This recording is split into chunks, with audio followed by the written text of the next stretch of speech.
ایک دن خلیفہ ایک مکان میں جو ان کے لیے تعمیر کیا جا رہا تھا بیٹھے ہوئے کاریگروں کو دیکھ رہے تھے۔ ان میں ایک سیاہ رنگ بدصورت نوجوان کو دیکھا جو بہت مسخرہ تھا، سیڑھیوں پر دو درجے پھلانگ رہا تھا اور دوسرے مزدوروں سے دگنا بوجھ بھی اٹھاتا تھا۔ اس کو دیکھ کر خلیفہ کے دل میں شبہ پیدا ہوا کہ اس کو بلایا گیا اور اس کا سبب دریافت کیا تو اس کی زبان لڑکھڑا گئی۔ خلیفہ نے ابن حمدون سے کہا جو وہاں موجود تھے، اس شخص کے بارے میں تمہاری کیا رائے ہے؟ انہوں نے کہا کہ یہ کون ہے؟ یعنی ایک بے حقیقت شخص ہے کہ آپ ایسے شخص کی سوچ میں پڑ گئے۔ شاید ایسا ہو کہ یہ کنبہ نہ رکھتا ہو اور مصارف کی فکر سے اس کا دل خالی ہو۔ خلیفہ نے کہا کہ افسوس ہے، تو کچھ نہ سمجھا۔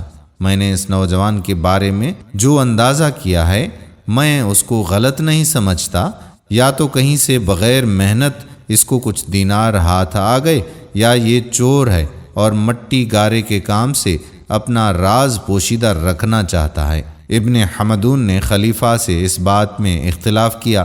خلیفہ نے کہا کہ اس سیاہ شخص کو ہمارے سامنے لاؤ، تو وہ حاضر کیا گیا اور کوڑے مارنے والے کو بلایا گیا اور حکم دیا گیا کہ اس کو کوڑے لگائے جائیں۔ جب اسے قریباً 100 کوڑے لگ چکے اور خلیفہ نے قسم کھائی کہ اگر اس نے سچ نہ بیان کیا تو اس کی گردن ماری جائے گی، اور تلوار اور چمڑے کا فرش بھی منگا لیا گیا۔ اس وقت وہ سیاہ رنگ شخص بولا کہ مجھے امان دے دیجئے تو میں سچی بات کہہ دوں گا۔ خلیفہ نے کہا کہ امان دی جاتی ہے بجز اس صورت کے جس میں حد واجب ہو۔ آخری الفاظ کو وہ سمجھا نہیں اور اس نے خیال کیا کہ اب میں محفوظ ہو چکا ہوں، تو اس نے اپنا حال بیان کیا کہ میں برسوں سے اینٹوں کے بھٹے پر کام کرتا تھا۔ چند مہینے گزرے کہ میں وہاں بیٹھا ہوا تھا کہ ایک شخص میرے پاس سے گزرا، اس کی کمر میں ایک ہمیانی بندھی ہوئی تھی۔ میں اس کے پیچھے لگ گیا، اس نے ایک بھٹی کے قریب ہمیانی کھولی اور اس میں سے 1 دینار نکالا۔ اس کو میرے پیچھے کھڑے ہونے کی خبر تک نہ ہوئی۔ میں نے غور کیا تو معلوم ہوا کہ وہ دیناروں ہی سے بھری ہوئی ہے۔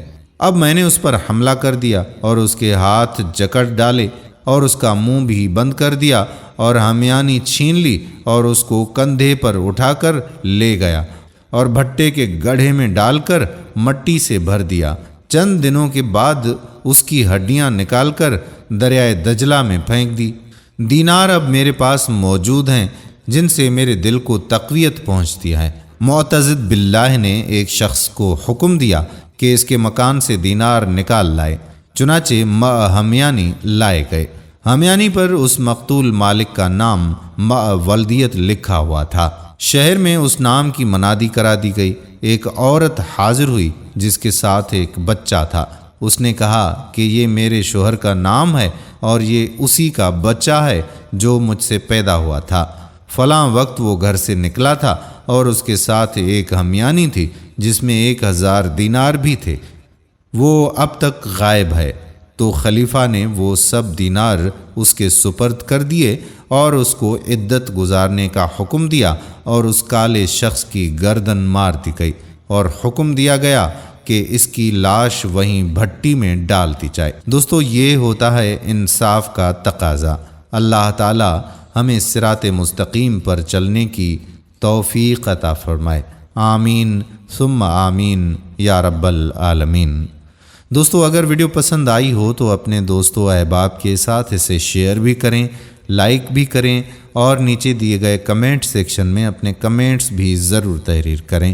آنے والی ویڈیو تک اپنے میزبان قادر بخش کلہوڑو کو اجازت دیجیے۔ اللہ حافظ۔